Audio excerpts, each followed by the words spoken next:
if I started my own business today, what would I be doing? What would it be like?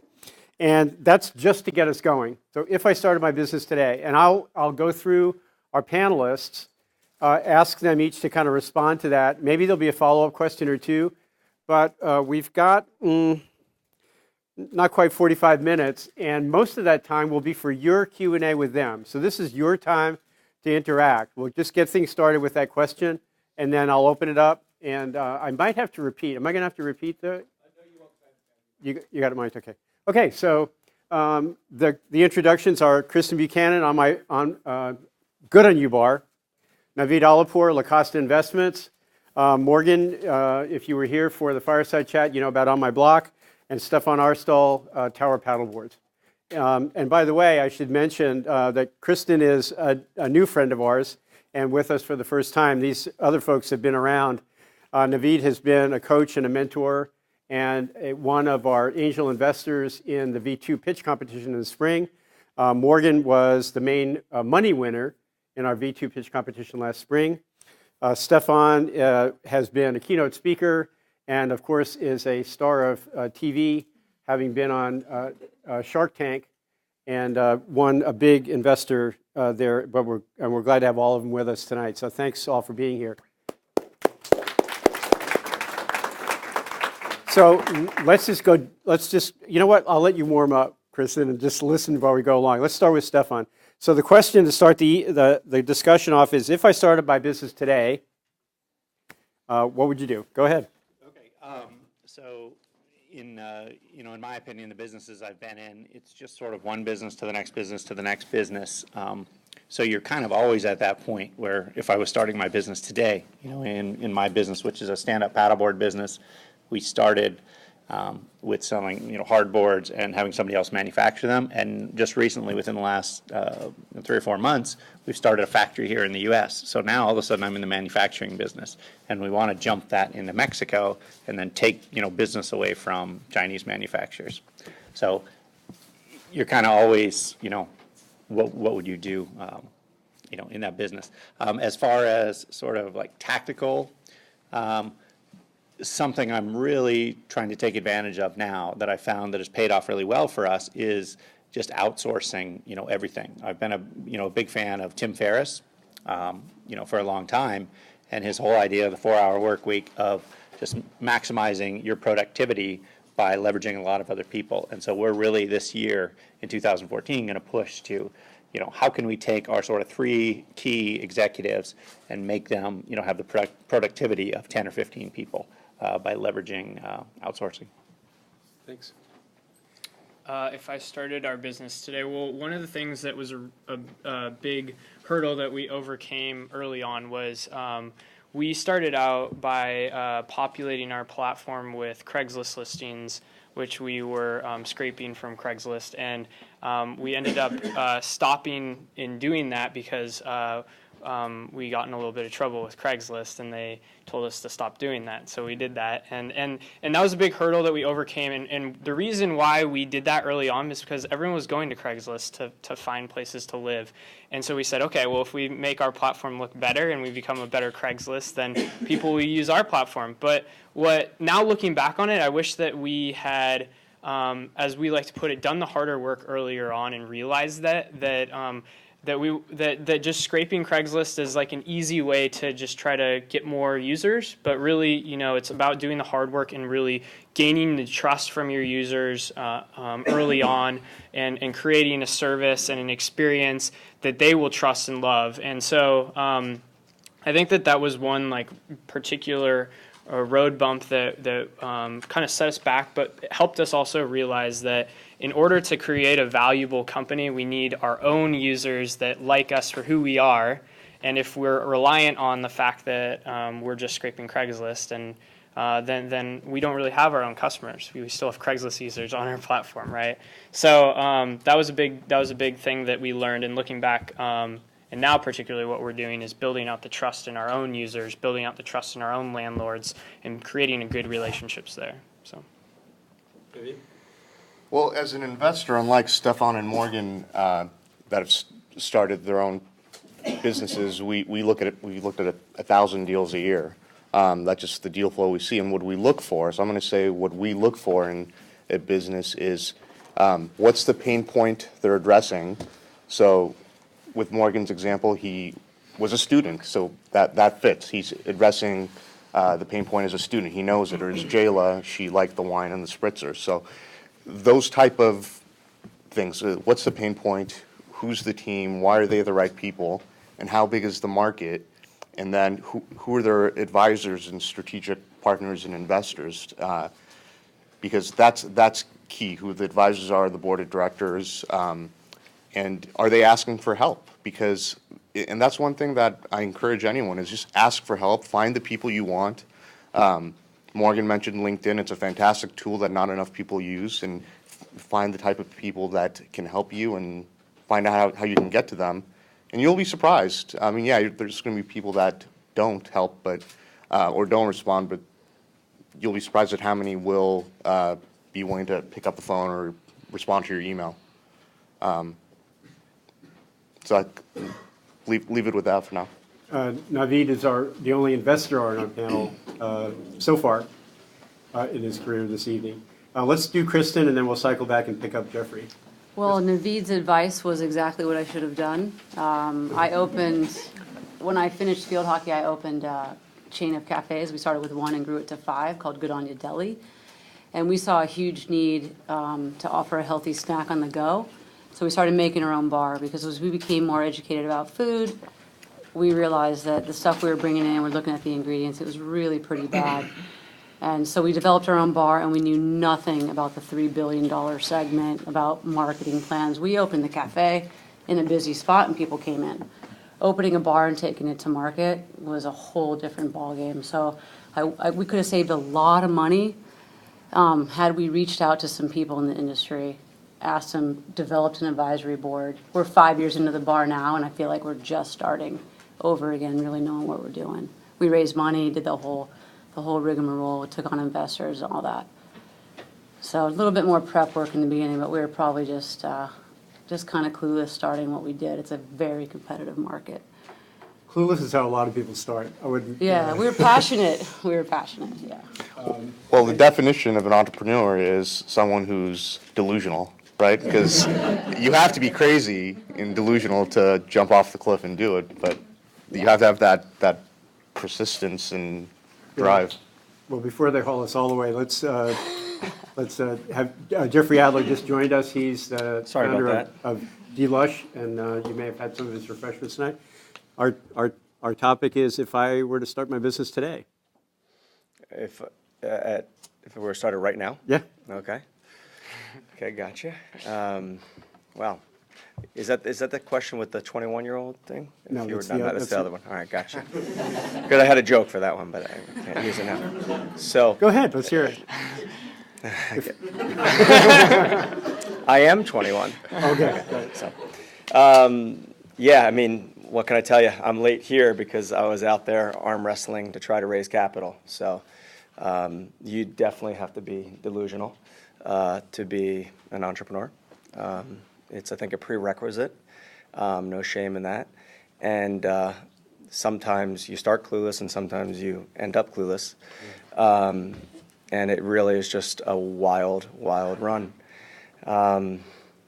It's, you know, it's the neat thing is that I'm finding, or I'm certainly want to have faith in, is that each day, you know, as we go through the battle to be entrepreneurs, doing our thing, failures, victories, whatever it is, they're all go into the asset column. You know, I used to look at failures as, you know, in the liability column, and truthfully now, every time I fail, I still put it in the asset column because it's a means to leverage a lesson. So I should tell you real quickly that Jeffrey is a long-time friend of the business school and of our entrepreneurship program, a sponsor of our Bright Idea booth out front, and his story, just a really abbreviated version of it, is a lot of his business based in one store in Fashion Valley Mall. Yes. Lost the lease for a reason that had nothing to do with the success of his business, and that was just a knockdown 9 out of 10 count.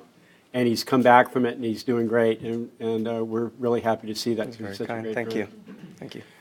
We've got enough time for some questions and answers from, well, the answers that come from here, questions from there. Yeah, there's a question in the back. Question for Jeffrey. Yes. What's your name? Carrie Helton. Carrie, nice to meet you. Nice to meet you, Jeff. Long distance handshake. Quick question about the, coming into a market that's pretty well saturated, the coffee game. Right now, you've got Starbucks, Dunkin' Donuts, and down.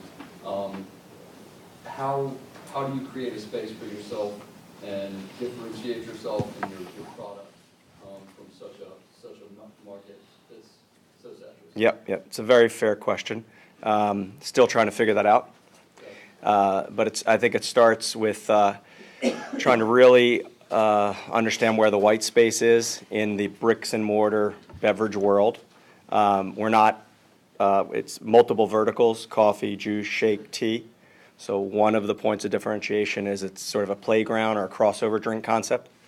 And we like to think that the totality of the drink experience at D-Lush is, unique in terms of how the consumer interfaces with that space and how we build drinks and assemble them, and ultimately the different flavor profiles and things like that. But it's a great question. I was with somebody yesterday, and they were insisting, as a potential investor, and he's not investing, so I guess it was an unsatisfactory answer. But he was insisting that I kind of compare D-Lush to somebody else in the market. And my answer was, I can't. But herein lies the essence of the brand, which is, by definition, we want to be different. You ask how we're different. There's lots of different features to that. But ultimately, D-Lush 2014, new store launches in a few weeks at UCSD, is our shot at using that store to demonstrate that the product is the hero. Historically, it was other aspects to the brand of box experience, but it's going to be the product. And we really want to bring in some borderline outrageous drink propositions that we think we future drink lovers will find as unique alternatives to some of the classic, basic drinks that are out there. Chris, Jeffrey, congratulations on the new store. That's kind. Thank you. Kristen, you're in a similar space. Can you kind of answer that same question? Yeah, I mean, it's kind of one of my favorite questions. There's a lot of bars on the market, and it's for a reason, right? Because we all want them and need them, and they're not just for the high-end athlete anymore. Everybody uses them all the time, kind of like you got to have it in your bag just in case. But no one has a high-fat bar. And fat's sort of an evil word. We all kind of go, oh, why would we want fat? Because we don't want to be fat. But fat doesn't make you fat. And so our education around nutrition, our learning around nutrition is evolving. And we're positioned to be the only bar that has that vital nutrient, which it is, in a package. So that's pretty much how we differentiate ourselves. There's also a lot of other little things. We're completely grain-free. We don't use any protein powders. That's a really big one. Those are very hard to digest. So we use pure hemp seeds. So, it's the ingredients in a nutshell when you have to explain it to someone, because it's not rocket science, right? It's not like IP technology. It's just, we have organic whole food ingredients, and you have GMO processed soy that uses hexane to extract the oil. I mean, it's a completely different product, but that takes money, marketing, education, time, because the average consumer just has no idea that looks the same to them. So it's hard. It takes money and passion. We have a question for another different panelist. Naveed, I got two questions for you, that's all right. The first one is, out of all the companies you invest in, there's probably a very small percentage of the companies that actually truly succeed and probably bring back a return for you. I was wondering, what are the factors that lead them to succeed? And my second question is on venture capitalist culture to begin with. I know this might be a wrong generalization, but today, is it less likely for companies to invest in startups that aren't yet making revenue yet? Okay, so for your first question, for us, it's 80% is the team. You could have a great product or service, but a mediocre product or service with a better team has higher chances of execution, or that they'll do the pivot. So sometimes, everyone's got an idea. Every single one of us has an idea in here. It's all about the execution. So can they deliver? Can they pivot? Are they open to being coached? Are they humble? One of the questions we ask when we meet is, do you think you're the right CEO? And to use an example of a recent success in San Diego, the founder of Eco ATM that just got acquired for $350 million big, or 300 or 350, big San Diego success, went through Connect, went through Evo Nexus, and he was never the CEO. He built the team. So we're big fans of that, and if someone has that humility to find people that are the experts, I mean, that's a talent. And, you know, someone that says, you know, I want to be the dumbest person in the room. I want to surround myself with people that are better at me every single thing. So it's the team. And then your second question was it pre-revenue or revenue? Yeah. I'm a fan of revenue as fast as possible. It's not Silicon Valley where, you know, we just want to get users. It's all about the freemium model, and, you know, that's all great. You have to show proof of concept as soon as possible that people will take their wallet out and pay you, and that you can be a sustainable business. And making money helps you raise money. Investors will line up at your door if you can make money. So sales cures everything. I mean, you could have other problems, but if you can sell, you'll figure the rest of it out. So I'm a fan of find the low-hanging fruit, monetize as fast as possible. Thanks. There's a question in the back. Oh. I think there's one. I had a follow-up question to what you just said. So, you know, if you're not the smartest guy in the room, or so you just have this great idea, I mean, how do you build that team when you're not making money? Or, and I think you tried to allude to this, where I can totally understand in the college environment where you got a bunch of guys that, you know, are probably funding their lifestyle and their education right now with student loans or mom and dad or whatever else. So you have that latitude to just build upon good ideas. But, you know, when you're out there in like, you know, the real world where you have to pay for your own place to, you know, eat, sleep, and all that good stuff, and Right. whatever, family, kids, you know, how do you build that team without being able to kind of make those paychecks?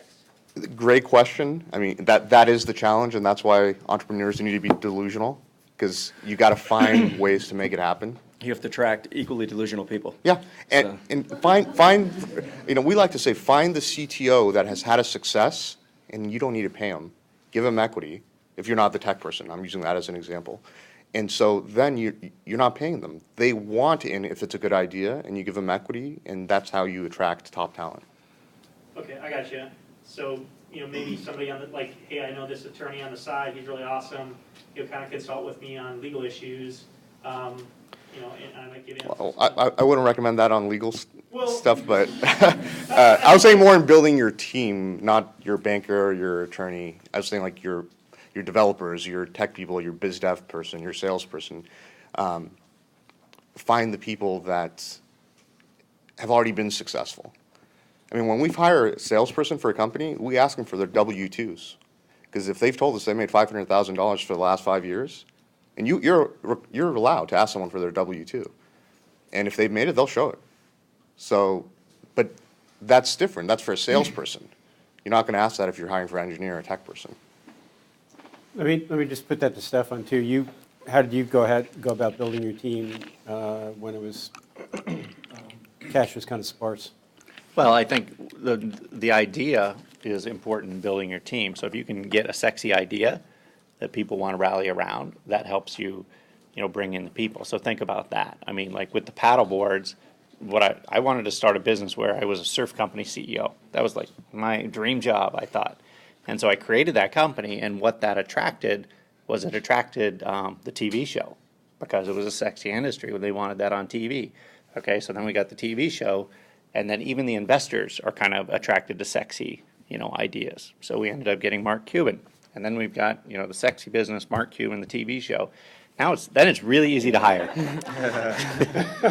And what I've hired is just like super smart. Like if you're the top kid coming out of your university, that's the kid I want, because in our business, it's less about, you know, having 10 years of experience or whatever. It's, you know, how quickly can you learn, you know, the latest internet marketing stuff, throw them into that. So that's who we've hired. And if you're starting a new business, that's another strategy. You know, don't go to somebody who's used to making $150,000 and give them half your company. Just get a really, you know, bright kid out of college that doesn't even need to make any money because his parents, maybe he lives with his parents. Some of my employees live with their parents. On team building, my name is Chapman. Nice to meet you. Nice to meet you. Nice to meet you. Sorry. I guess for teaching a team, recruiting team, but sometimes you have to let go. My question is, when is the time to let them go, or let him or her go? Or another, what do you think the entrepreneur should let their team go? When? What is the moment? What happened? Then the CEO or the team should, well, maybe this is not, you are not the right person with the team. What will be some experience or some stories to share? I can try. I started Yes, answering you that shared a little question. bit earlier. Our team is very, very small, but we've had to go through those those unfortunate circumstances. The earlier you find out when the right time to let go is, the better. What we do that's pretty strategic is no matter who joins our team, we have 1 to 2 months where they work for free, and they're working alongside us the entire day, so that we know how well we're going to work alongside them. And it's this trial period to know that they're able to perform like they've said they're able to perform, and that's really important, I think, in an early stage, because these people are going to be the core of your team moving forward, potentially executive level people in your company. So knowing that they're willing to put forward the sweat and the time that you are just right next to you is really important. And then, for example, on the technical side, knowing that they have the skill set and the ability to perform like they've said they will, and having that trial period where you know that if they don't perform after that trial period's up, that then you will let them go. It's difficult, but you need to do what's right for your team. And the faster there's kind of a line in entrepreneurship, which is hire slow, fire fast. And it's really true that the second that you know that someone's not right for your team, you need to let them go almost immediately, because they will slow you down or drag you down, or you'll get caught up into that kind of mess. So maybe you can speak a little bit to that. Sure, I can, absolutely. That's a great line. Is that your line? So you can have it. Okay. I will footnote you accordingly. That's great. So just a version of that is, and I'm guilty as charged, as an entrepreneur, I'm like recklessly passionate at times, but I also have a big heart, and which can be, I think, a good thing, and it can be a not so good thing. So to the not so good thing, there is a tendency or predisposition for someone like myself to enable. That is, to continue to hope that somebody might, elevate their game and grow, and I think enabling can be really dangerous. So as I mature and try to figure things out and go from this to that, part of that I'm finding requires, as you said, fire fast, and not to see that as a dirty thing, but to see it as an opportunity for somebody to not be enabled and grow at a rate and maybe come back into the game or what have you. The other thing is, you talked about sort of the trial period. DLUSH at UCSD, naturally it's targeting a student population there, and so we're hiring students. There's about 30,000 of them, and we're hiring about 30 of them. And as part of our prerequisite, we're inviting each student to volunteer X number of hours up front on community outreach. You had talked about points of differentiation and getting back to the community, and that's an integral part to our brand. And so that's our opportunity, even including this event here today, where we're servicing that table. You have volunteers that are out there, and we're measuring up, are they performing against expectation and so on. So there's ways to get creative to figure out who stays on the team and who doesn't. Kristen, I see you nodding. Did you have Well, being an entrepreneur and being a boss are two different things. I have a really amazing manager at my cafe, and she's better at that than I am now, because I fall for the big heart thing sometimes. I want to give them a shot. People reveal themselves very quickly, and one thing I've learned is that it's not about the age. One of the best, we've had over 100 employees with our 5 locations in 12 years. One of the best kids we ever had never had a job in his life. First job, he was there every day, 10 minutes early, dressed appropriately, smiled all the time, learned the menu. Simple stuff. I mean, this is not hard stuff. But then you've got, a front-end manager of a big grocery store chain. They come to work for you, and their just life is full of drama. Yeah. So you just have to be in tune and pay attention, and you kind of know. And it's hard to make that decision because you care. But it's your responsibility as the owner. Well said. Yeah. One thing with firing too, I mean, it's easy to say, like, you know, hire slow and fire fast. The first time I had to hire somebody, because I was an entrepreneur, a one-person company for 5 years. And then I had employees all of a sudden, like she's saying, that's a totally different business, and all of a sudden you need 2 skills. So my first employee, she was great out of the gun, and then maybe after a year, I brought in a few other people, and I think they're just clashing or whatever. And I had to fire her, and I knew I had to fire her. Well, it took me 6 months to actually fire that person. And then I was just, you know, ringing. You feel terrible. Like, this is their first job, and they're going to be fired from their first job. You have a lot of guilt about this. So I fired her. I was torn up. About 2 months later, she started her own business, and it's booming. So then you're thinking, am I an idiot? Did I just fire the smart person? So it's very challenging. One quick thing to add, if you're getting interns or there's certain positions where you can get some free you know, service and work, but I'm a believer in you get what you pay for, and people are incentivized. So yes, you have to be lean and mean, and if you can get someone to do it, great, but are they going to be the A player that's going to give you months for free? No. So that's why I like milestones. So if it's something where you can get it for free, great, but if not, give them a 3-month trial. If it's in a marketing or sales capacity, set up a milestone to, you know, get 50 clients in 3 months, right? And if they do, then you can extend the contract. But, you know, if they don't get to 50, you can decide if you want to keep them or not. But at least you know and they know, so it's clear and defined. 3 months, 50 customers. And then if they don't get there, you can, you know, whether you like them, they did 40 or 35 or some unforeseen thing happened, you can keep them. But you have an out where you can say that was, you know, that was our deal. So I like just those milestones. Make it measurable. Yeah. Wait, I'm full of questions myself, but I promise this was your time. Let's go back. A lot of people talk about how important it is to have the right culture at work when you're starting a new business. Is that something that you sat down and planned out how to achieve that culture, or did you just kind of let it grow organically by people taking the lead from you? You talking to me? Isn't that a movie line? So my quick take on that is Delush, youth generation brand, colorful, playful, sort of category innovating drinks is our play. We want our physical space, our people to personify some core values and belief systems, right? And so at Delush, we give great permission for free expression, you know, within reason, of course. Actually, from the outside in, it looks like free expression. From the inside out, it probably feels like boot camp. But the idea is to invite people to really, yes, enjoy culturally. And that's what we think is one of our points of differentiation. But again, everything has limitations, right? And anything taken to an extreme, when people color outside those lines, there could be a major negative feedback. But fundamentally, in our world, the Delush world, culture is critical to making that kind of brand connection with our consumer. Yeah, Kelly? So how do you manage culture?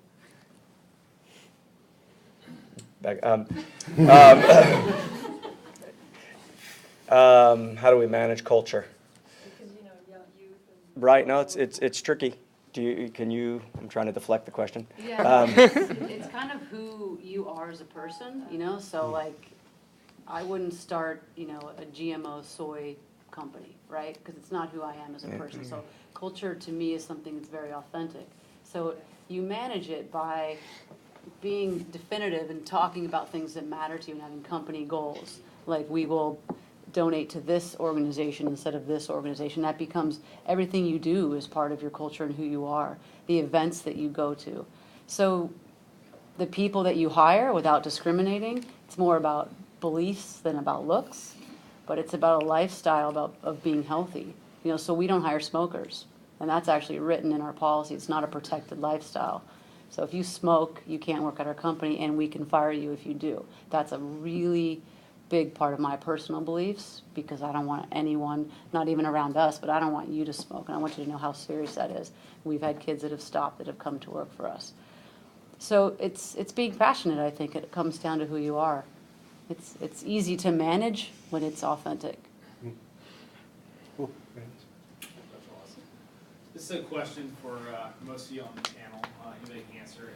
I assume that most of you were professional before you sort of took the leap of faith into becoming an entrepreneur. You had considerable personal expenses. You may have had families. You know, how were the initial year, 2 years where you really weren't, bringing home any cash? How were you really sustaining your lifestyle and supporting your families or your own personal expenses? Anybody can answer.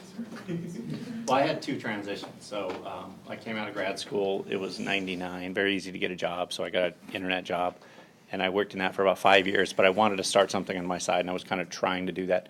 And I started something, so kept my job. There was no way I could support myself. And after about 9 months, the other company was making more per month than my job was. So I was like, okay, now's the time to quit. And I had a baby like 6 months away. So you got to be very confident. But then 6 months later, I made more in a month than I made in an entire year in that job.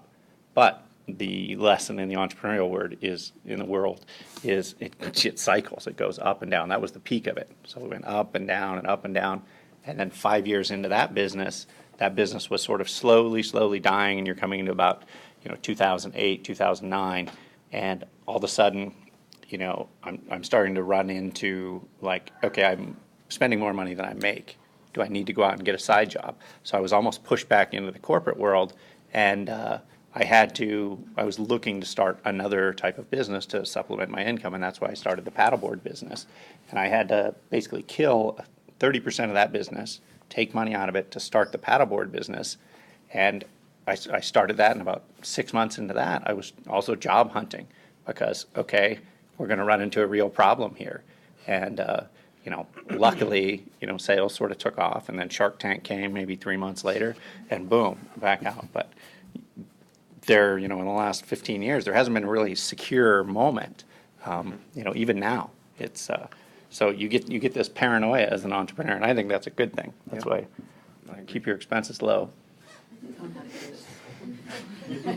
Kids and if you're married and you have kids, there's no two ways around it. It's going to be more difficult to start something. And then to follow on what Stefan said, is keep your job. So keep your job until, like, you have these people like, I quit to start this. I'm like, no, don't. Like, keep the job for as long as possible, and until you get to the point where you can leave and it makes sense. So I agree with Stefan on that. So with that being said, you're obviously coming in as the investor. You don't look upon that negatively if somebody also has a second job, and you obviously want them to be invested 100%, but at the same time, they're getting taken away by their income generator. No, absolutely. That's a great question. There's different stages at where they're going to be at. So yes, you want to make sure it's not just a hobby. It's not just a project. So it's a case by case basis. Someone might drive around a Ferrari, and if they don't invest anything in their own business, I'm like, well, it's a hobby. I'm not going to invest if you're not.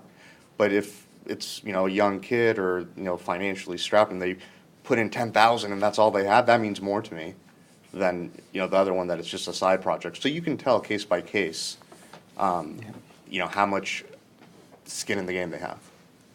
Or it's not science. It's you try to figure it out. By the way, I should tell you that Stefan is another crash and burn and recover story, just like Jeffrey.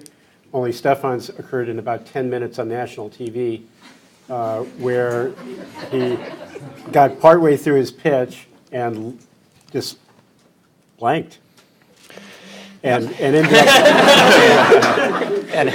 I came back. But he brought up a great point earlier. He was talking about the highs and lows, how you learn to appreciate both of those. It's like, international travel. It's like when the worst thing happens, those are the most memorable moments. So you really need to internalize that as an entrepreneur, I've found. Mm-hmm. And then you become unsinkable. It's like you can fall down and you're like, well, this is going to be funny later. And then you have a super high, and you don't take those super highs as serious either. So Stefan didn't let me finish my story. He did crash and burn, but by the end of his 7 minutes of national TV time, he had Mark Cuban as an investor. So there's a happy ending to the story. He just compressed it in about 6 or 8 minutes. Other question? What's the best piece of advice you found from investors even if they didn't actually invest in your company?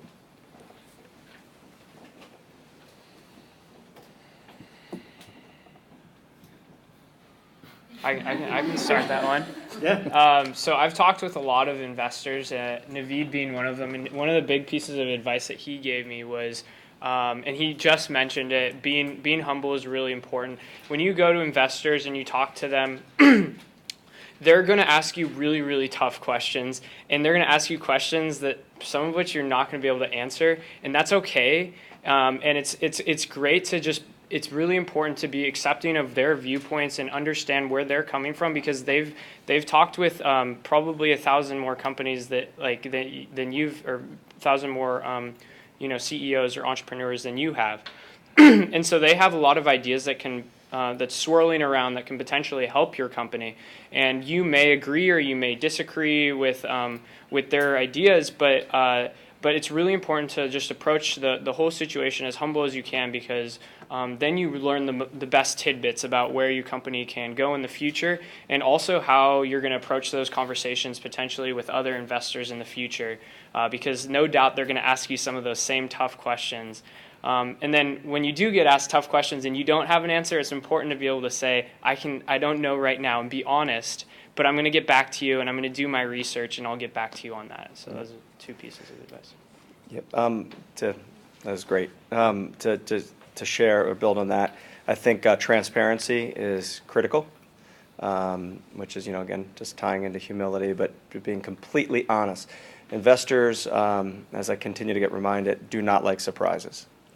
No one likes surprises. No one wants to get railroaded with bad news at the 11th hour, as I've just been reminded in an email. And certainly when they express those views, there's, I think, a critical need to exercise discipline, humility, and strip out the ego. Because as entrepreneurs, there's a veracity and an intensity, and there's critical needs. But from the point of view of the investor, the real gift there is that they're looking at it, through their lens, probably not much different than you would if you were sitting in their seat.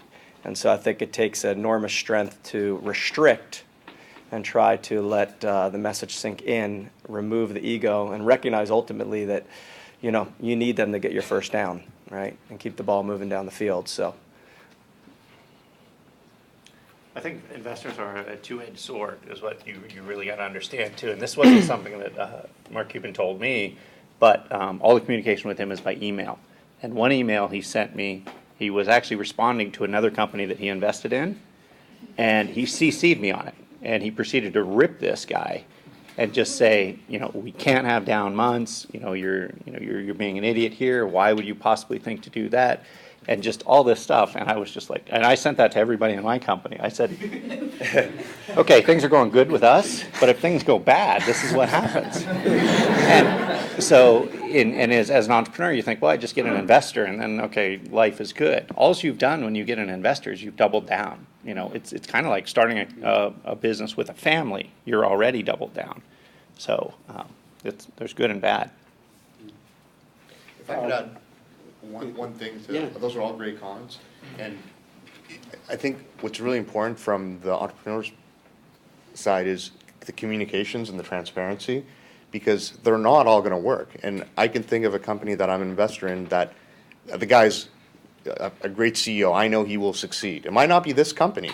So if this company fails, but he's been communicating the whole time, and then he starts something new and he comes back, my doors would be still open to listen to him, as opposed to if he had not been transparent, or he told me 3 months later that something blew up or sales targets weren't met. So I totally agree on the transparency and that communication. Yeah, I think we have time for one more.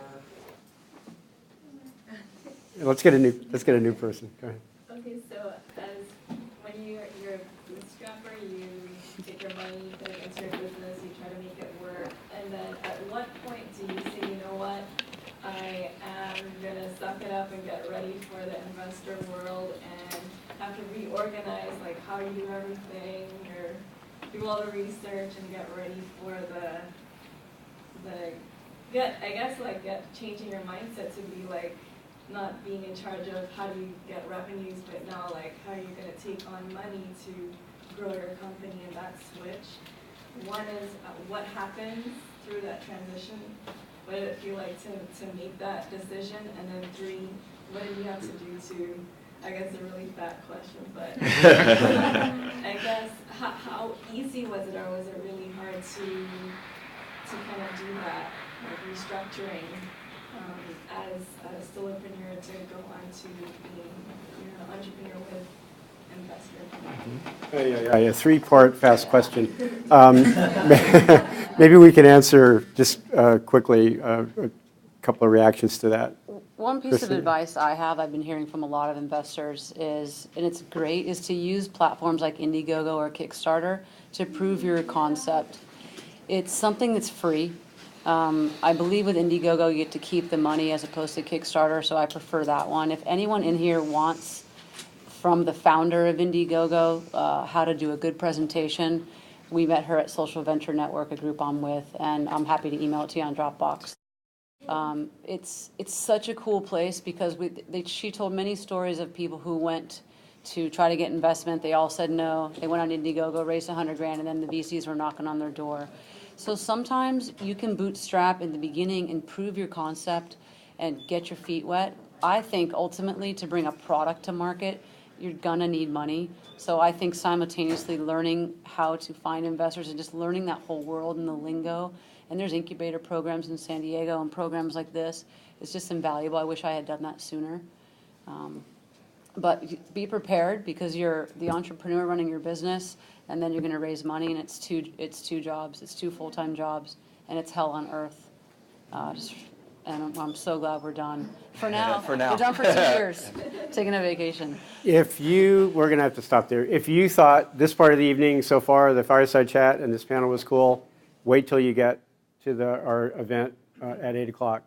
We're going to take each of our 10 speakers and separate them in breakout rooms just down the hall, back where we came from. And you'll have 15-minute blocks to spend in small group conversations with each of them, asking your questions, getting their ideas, getting their experiences, and so forth. So let's stop here. Give them a round of applause for being good, for great audience.